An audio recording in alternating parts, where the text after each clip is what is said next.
C. Douglas Macgregor asserts that Tucker Carlson's recent actions display remarkable courage, garnering around 120 million views online. He suggests that while Carlson's initiative was necessary, only Carlson himself could have accomplished it. However, Macgregor warns that Carlson faces significant threats as a consequence.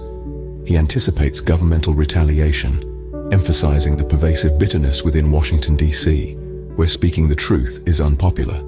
Macgregor bluntly states that Ukraine is in ruins and that additional funds allocated to the country serve primarily to maintain a facade. He alleges that such funds often end up lining the pockets of donors, constituents, and defense industries, rather than benefiting Ukraine directly.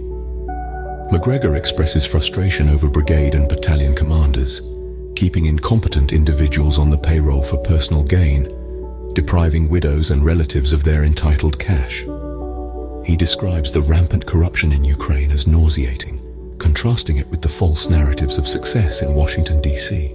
Macgregor reflects on Tucker Carlson's discussion with President Putin, highlighting the positive aspects he believes emerged from the conversation. He mentions American indifference towards history, quoting Henry Ford's dismissal of historical significance.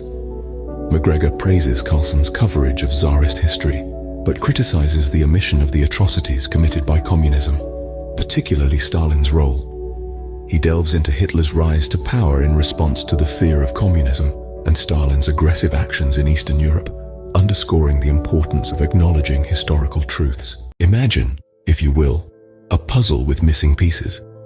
Now consider this puzzle as a metaphor for the history of the Baltic states and Finland. What happens when pieces of this puzzle start to disappear? What narratives are lost? And what does this mean for our understanding of the past? In the year 1991, the world was poised on the brink of significant change.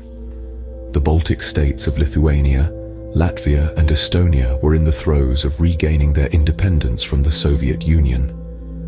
However, the transition was far from smooth. As these nations sought to re-establish their identities, various ethnic groups found themselves marginalized. The Livonians, for instance, an ancient Finno-Ugric people native to Latvia, saw their numbers dwindle alarmingly. Today, the Livonian language is considered extinct, a poignant example of a lost piece of the Baltic puzzle. Similarly, in Estonia, the Setos, another Finno-Ugric people, faced cultural erosion. Despite a resurgence in Seto pride and cultural celebrations in recent years, the Seto language remains critically endangered. Over in Lithuania, the Karaimantata communities, descendants of Turkic-speaking people who arrived in the 14th century, also struggled.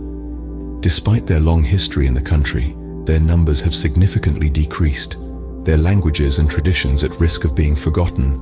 Meanwhile, neighboring Finland has experienced its own losses. The indigenous Sami people, spread across northern Finland, Sweden, Norway, and Russia's Kola Peninsula, have long battled against cultural assimilation and the loss of their traditional lands. Despite legal protections, the Sami languages remain endangered, and their way of life continues to be threatened by industrial activities and climate change. The story of these disappearing peoples is not just a tale of lost languages and fading traditions. It's also a narrative of resilience, of communities fighting to preserve their identities and pass their heritage to future generations. It's a testament to the power of culture and the human spirit. In conclusion, the disappearance of various peoples in the Baltic states and Finland's loss are not isolated incidents. They're part of a larger global pattern of cultural erosion and loss. They serve as reminders of the richness of human diversity and the importance of preserving it. This is a call to action, a call to protect the many pieces of our global cultural puzzle before they disappear forever. Is it possible that the current state of governance, in some ways, mirrors the historical Soviet regime? The Soviet regime, a historical powerhouse that emerged in the aftermath of the 1917 Russian Revolution, was characterized by a single-party rule, suppression of dissent, and a centrally planned economy. It was a system that sought to control every aspect of public and private life, stifling opposition and silencing debate. Today, there are echoes of these characteristics in some contemporary governments. Are these mere coincidences? Or is there a deeper trend at play? This discourse isn't meant to draw direct comparisons, but rather to analyze the potential parallels and their implications. The Soviet regime's primary tool was control. The government exerted influence over every aspect of life, from education and media to the economy. Dissent was not tolerated, and those who dared to oppose faced severe consequences. This pattern is eerily reminiscent of some of the tactics employed by certain governments today, where opposition is stifled and dissent is silenced. In the Soviet Union, economic control was a significant aspect of governance.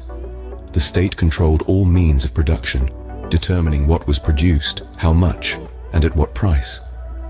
This central planning led to economic inefficiencies and a lack of innovation. Today, while the economic systems may not be as extreme, there is a growing trend towards government intervention and control in various sectors of the economy. The Soviet regime was also known for its propaganda machine, which was used to manipulate public opinion and maintain control. Today, the use of misinformation and disinformation is prevalent, with governments using these tools to shape public perception and opinion. In conclusion, while it would be an oversimplification to say that the current state of governance is an exact replica of the Soviet regime, there are undeniable parallels. The stifling of opposition, the silencing of dissent, the growing control over the economy, and the use of misinformation are all traits that harken back to the Soviet era. This is not a call to arms or a cry for revolution, but rather a call for reflection and awareness. It is a reminder that history has a way of repeating itself, and it is up to us to learn from it, recognize the patterns, and take proactive steps to ensure a future that values freedom, democracy, and the rights of the individual. Indeed, the lessons of the past continue to echo in the present, and understanding these echoes could be key to shaping a better future. What happens when the narrative of imminent threats, often originating from Russia, is recycled and repackaged repeatedly without substantial evidence? This cycle of fear-mongering and complacency continues to persist. Sadly, it appears the awakening to these realities remains elusive. The hope remains that this awakening won't be triggered by harsher means. Consider this: much of the equipment destined for Ukraine won't arrive for at least a year. War reserves significantly depleted, with little available to dispatch to Ukraine at this moment. The allocation of funds to the defense industry builds future assets, although by the time this material reaches Ukraine, it likely won't alter the outcome significantly. President Putin, likely aware of this reality, given his intelligence services capabilities, finds little receptive audience in Washington, probably extending well beyond the next election. In this context, a pragmatic shift in focus, determining objectives and engaging with European counterparts, becomes crucial. Countries like Finland, Lithuania, Latvia, Estonia, Poland, Slovakia, Hungary, Moldova, Romania, and Germany should be priorities. Germany's situation rings alarm bells. Approaching a crisis of deindustrialization, shelves once stocked with products reliant on agriculture from Ukraine and Russia now sit empty. A shortage of necessary fertilizers and energy resources compounds this predicament, potentially leading Germany to a sudden halt, potentially triggering a challenging reversal. Such developments could coincide with the dissolution of NATO, as historical conflicts between Germans and Russians are more the exception than the norm. Understanding these historical dynamics is essential for comprehending the geopolitical landscape. The status quo is far from natural. World War I stands as a stark testament to the folly and senselessness paid dearly by Europe and civilization. Interference and meddling in affairs propelled the wrong individuals into power, leading to catastrophic consequences during World War II.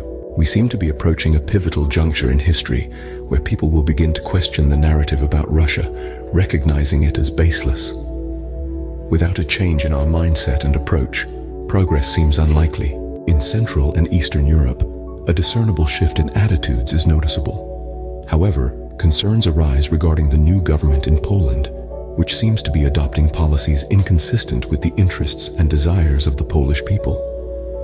This administration appears more like an imposition from the EU rather than a reflection of genuine Polish aspirations. Similar challenges loom over Western Europe, threatening to engulf Poland in the same turmoil. Nevertheless, a more optimistic view of Poland's future is held, giving credence to its historical resilience and its ability to discern its own path. History serves as a pertinent example of a state charting its course independently of Western European influences. It's increasingly evident that a shift in mindset and approach is needed. The cycle of fear-mongering and complacency must end. The narrative of imminent threats, often originating from Russia, must be questioned and examined critically. Only then can substantial progress be made. What if the world as we know it, the global dynamics we've held as true since the end of World War II, are on the brink of a seismic shift? Imagine a world where the United States may not play a central role, where Russia, poised to seize the advantage, finds new partners and avenues for engagement. The Balkans, a region historically volatile, once again teeter on the edge of instability, reminiscent of a powder keg awaiting ignition. This situation has always been of concern, but now the gravity of it surpasses many expectations. There seems to be a lack of strong resolve or determination in the West to take punitive actions against the Serbs. Even other European powers appear hesitant to join any campaign aimed at curbing the Serbs. Yet amidst this, an opportunity arises to approach this issue differently. Consider Russia's ascent in power, strength, and influence, a stark contrast to the United States' decline. Reflect on Russia's transformation from 1991 to the present. It's a testament to how Vladimir Putin has steered the country's trajectory, albeit with an iron grip. Not all decisions were flawless, but enough have propelled Russia back to prominence. Contrast this with America's self-defeating trajectory. For years it's been clear that the Cold War's end wasn't so much a victory for the West as it was a loss for the Soviets due to their internal failures. Presently, setbacks stem from misguided policies, especially in the Middle East. The ruling elites in Saudi Arabia and other Arab states differ vastly from their populations, who are deeply troubled by events in Gaza. Egyptians, Jordanians, and others in the region are incensed by the situation. Leaders like General Sisi and King Abdullah seek to avoid conflict, yet growing unrest among their populations could destabilize regimes if the Gaza situation remains unaddressed. Consider Turkey, a country facing economic challenges such as inflation and a suffering middle class. Engaging in a war would be catastrophic. It's likely that Erdogan will go to great lengths to avoid it, considering the potential ramifications. But does this mean we are solely driven by economic motives? This perspective, akin to the Marxist worldview, reduces people to mere economic entities, devoid of culture, identity, or soul. Such notions have gained popularity in the United States, yet the people of the Middle East don't fit neatly into this category. Their cultural and social identities hold deep significance. Given the current climate, shifts in countries like Egypt and Jordan could occur rapidly, potentially influencing others in the region, including Iran, Hezbollah, and various Shiite organizations in Iraq and Syria. The prospect of war with Iran has been looming, fueled by substantial investments in promoting such a conflict. In summary, the world stands on the brink of a seismic shift, with the United States' central role in question, Russia's rise in power and influence, and the Middle East's volatility and potential for rapid change. As we navigate these tumultuous times, we must consider not only economic motives, but also the deep cultural and social identities that guide nations and their people. Have you ever wondered how a single spark can set off a powder keg? And what if that powder keg was not just a metaphor, but represented a complex geopolitical landscape, teeming with vested interests, covert operations, and subtle power plays? Welcome to the precarious world of geopolitics, where the stakes are high and the players are countries with deep-rooted interests and strategies. Today, we delve into the intricacies of the geopolitical situation around the Persian Gulf, the Red Sea, Turkey, and the Mediterranean. The players on this grand chessboard include not only local powers, but global heavyweights such as Russia, China, the United States, and India. Each country has its own set of interests, concerns, and strategies. For instance, the United States and Israel share a mutual interest in preserving their strategic alliance, while Russia and China eye the region for its vast energy resources.